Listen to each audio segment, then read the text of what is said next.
What's up, guys? It's me, El Fantasticus, and today we will be reading Trapped in a Video Game again. This is actually book 2, which you can see by the cover over here. Last time when we finished book 1, we discovered that the sergeant could speak. Well, I should say the toy sergeant, which just brought as a souvenir, could speak. And now let's continue. Chapter 1, The Ghost. What did you do last night? Sleep? You don't say. Want to know what I did? I talked to an army guy. Not like someone from the real army trying to recruit me. I'm 12. It would have been a short conversation. The army guy I talked to happened to be 6 inches tall and made of plastic. I don't make a habit of talking to toys. I'm not crazy. But I had a good excuse. This one talked to me first. See? I met this particular toy when he wasn't a toy, but a real sergeant into game Full Blast. 2 weeks ago, I got sucked into Full Blast with my friend Eric Conrad. We flew around with jetpacks and rode the Statue of Liberty like a rocket ship and almost got trapped inside the game for good by an alien who said our names in the creepiest way possible. It's a long story. You should read it sometime. Anyways, in Full Blast, we met Mark Whitman, another kid from our class who had gotten sucked into the same game. Mark stayed behind so Eric and I could escape. Now this army guy was telling me that I could go back into the video game to save Mark, but I had to go back now. Of course I wanted to go back. I'd do anything for Mark. The sergeant asked me if I was sure. Yes, I was sure. Let's go. I stared at the army guy, waiting for him to, click his heels or open a portal in my closet or something. Instead, he stared at me motionless, kind of like a toy would. That's when I started feeling stupid. Hey, I said yes. I poked the sergeant. He continued staring with his blank toy expression. Do I need to press some sort of button? I picked him up and turned him over in my hand. No button. At this point, you might be thinking that maybe the whole talking toy thing was a dream. And I would normally agree with you, except for one very important detail. The surgeon had actually woken me up from a dream. Now, have you ever woken up from a dream only to find yourself in another dream? You have not. That has never once happened in real life, only in movies. The talking surgeon was not a dream, because this is not a movie, and also I am not crazy. I spent the next several minutes talking to and poking at the army guy. Then I got up and checked all the places where he might have hidden some sort of portal to the video game.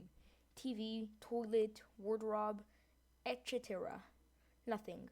I crawled back into bed and spent much of the rest of the night convincing myself I wasn't crazy. And then I think I fell asleep. Jess, breakfast! My eyes popped open. Sunlight streamed through the window. Monday morning. Jess! My mom yelled up the stairs again. I replied. I stumbled out of bed and plopped down the stairs. I took my seat at the table and waited for my dad to grab the cereal from the top shelf. What kind do you want, hun? He asked. Blueberry crunch, my mom replied as she finished packing her lunch. I'll try that new chocolate one, I said. My dad grabbed the blueberry only. Can I try the chocolate one? I repeated a little louder.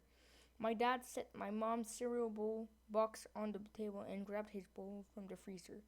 Freeze the bowl first. It will change your life, he tells everyone who will listen. Not true. From personal experience, I can tell you that the only thing freezing the cereal bowl will do is turn the milk so cold that it hurts your teeth. I signed and reached for my mom's gross organic blueberry cereal. I knew the promise of chocolate for breakfast was too good to be true.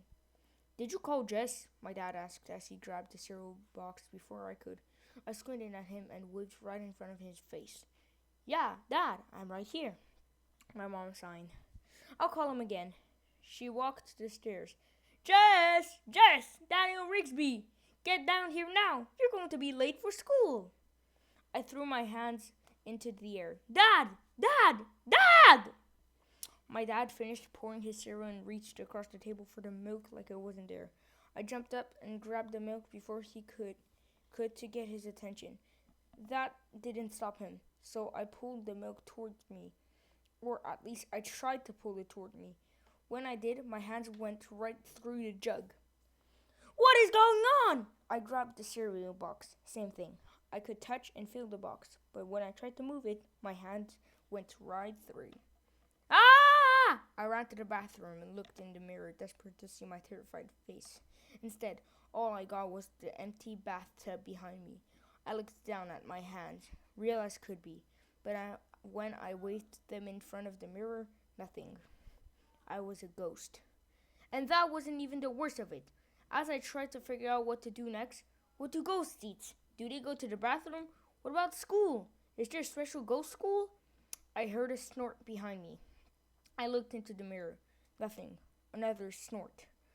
I slowly turned around. Behind me, sitting patiently in the tub, as real as could be, was an 8-foot-tall, bright blue Bigfoot. Chapter 2. Og Whatever Reality. I ran out of the bathroom as fast as my little ghost legs could take me. As I passed through the kitchen, I screamed a warning to my parents. Monster! Monster in the bathroom! Don't go in! My mom continued packing her lunch, and my dad continued eating his freezing cold cereal as if there weren't a giant blue monster in their bathtub. If I didn't get some fresh air soon, I was going to pass out. I ran for the front door, grabbed the knob, and twisted, and of course, nothing happened because I was twisting with my invisible ghost hand. I took a deep breath, lowered my shoulder, and pushed into the door. There was a moment of resistance before pop! I stumbled right through solid oak. Outside looked like a scene from Monsters, Inc. A herd of giant purple Ninja Turtles things strolled past my house. A fluffy, polka-dotted bird poked its head out of the tree of our front lawn and squawked. I looked down to see a pile of fur the size of a soccer ball checking out my shoelaces. When I moved my foot, it tripped over itself, trying to run away. I started breathing faster. This is not okay. This is not okay! Psst. I looked around. That psst sounded a lot more human than monster.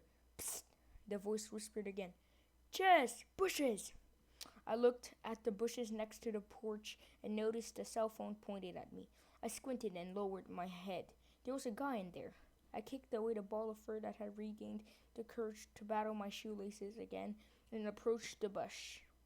As I walked closer, I noticed the crazy hair. Mr. Gregory?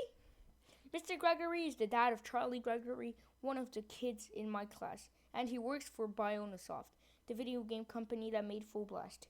He promised to help me and Eric find Mark and then disappeared 2 weeks ago. At that moment, he was curled up in the azalea bush, which is something that would get him in pretty big trouble if my mom saw. Hi, he whispered, still pointing the phone at me. You okay? I'm invisible, I hissed. So no, I am not okay. You don't have to whisper, he said. No one can hear you. No kidding. I kicked the ball of fur away again. Wait, you can hear me though, right? Those things have really sharp teeth and a lot of angry friends. Mr. Gregory said, I wouldn't make him mad. I stopped kicking. But right, of course I can hear you. Anyone playing the game can hear you. What game? Eric looked at me like I was crazy. Go Wild. Okay. He continued with a weird look. You knew you were in Go Wild, right? I thought the surgeon was pretty clear. Pretend I have no idea what Go Wild even is. You serious? I don't even play video games. I mean, most people who enjoy Go Wild don't usually play video games. The core market includes... Can you just tell me what it is? Oh, right. Well, it's augmented reality. He said like, ugh, whatever reality. Is a thing people say all the time. Listen, I said. I am having a real hard time right now understanding why I'm a ghost in a world of monsters, so it would be helpful if you could explain things to me in a way that a 6th grader who is pretty new to the whole ghost thing can understand. First of all, you're not a ghost because you're not dead, Mr. Gregory said. Well, that's a relief. You're just in a video game. This one is like Pokemon Go. Do you know Pokemon Go? I've heard of it. It's a game that's going on all the time in the real world. You just can't see it unless you're looking at the world through your phone. See? Look. I bent down and looked at his phone, which was pointed at my neighbor's rose bushes. On the screen, I could see the bushes as if the phone were in camera mode. I don't know what I'm supposed to be looking at, I said. He tapped his phone a few times until a big cartoon pier appeared on the screen. Then he flicked his finger, which threw the pier toward the rose bushes. I looked up just in time to see the pier fly through the air and land right next to the bushes in real life. Whoa, how did you do that? The pier is part of the game. It's not real. Nobody can see it unless you're looking at it through their phone. Or unless you're in the game, I said. Right. Just then, a skinny snake with a gigantic head and goofy eyes emerged from the rose bush. It examined the pier. I jumped back. Whoa! Again, that's invisible to anyone who's not looking at it through the game on their phone, Mr. Gregory said. Watch this! He tapped and swiped a few more times on his screen. All of a sudden, a purple gecko thing with a long neck popped out of his phone. In a matter of 2 seconds, it grew a really long neck to half the size of my house. It locked eyes with the snake and got angry. You might want to take a step back, Mr. Gregory said. I took 5 steps back. The gecko screeched. The snake hissed. The sun dimmed. An intense battle music started playing out of nowhere. The snake's eyes began glowing red. After 3 seconds of brighter and brighter glowing, the eyes shot 2 fireballs towards the gecko. As the fireballs were in midair, the gecko turned from purple to red. It absorbed the blast into its red body and grew twice as big. It then grabbed the snake by its tail, threw it into its mouth, and swallowed it in one gulp. With that, the gecko disappeared back into Mr. Gregory's phone. The lights came back on, and the music stopped. Mr. Gregory turned to me. You can't let that happen to you. I would like very much for that not to happen to me, I yelped. The goal of the game, since apparently you never played it before, Mr. Gregory gave me a skeptical look, is to capture wild things. And you do this by battling the wild things you find in the wild by wild things that you've already captured from the wild. You said wild 5 times in 2 seconds. So when I saw that cobra miano in the wild, 6. Also, I don't know what that is. When I saw that snake, I could capture it into my phone by defeating it with one of my own wild things, monsters. I picked Salamander, the gecko thing, because it's really good against snakes. If the snakes were to defeat my gecko would get knocked out for 24 hours. But since my gecko defeated the snake, I get to keep the snake and use it in battles now. And since I'm in the game, anyone with a phone can battle and imprison you forever. Well, I would like very much for that not to happen to me. Right, so we need to avoid people who are playing the game. How do I know if someone's playing the game? Well, for example, if they're walking while staring at their phones. I squinted at him. That's like everybody. Look, I know it's not great, but we should mostly be able to avoid people where we're going. Where's that? Mr. Gregory smiled and leaned in. To rescue Mark, of course. In all the excitement about turning into a ghost, I totally forgot about Mark. Ooh, that's so awesome. But how? Isn't he in another game? I'll explain everything, Mr. Gregory said. But first, we've got to let your parents know you're okay. Oh yeah, that's a good idea. Do you want to knock on the door and tell them? They're both in the kitchen. You think it would make them feel better if a strange man knocks on their door and tells them that their missing son is okay because he's in a video game? Oh, probably not. Is that why you're hiding me in the bushes? Part of the reason, yes. Eric plays Go Wild, right? I'm sure he does.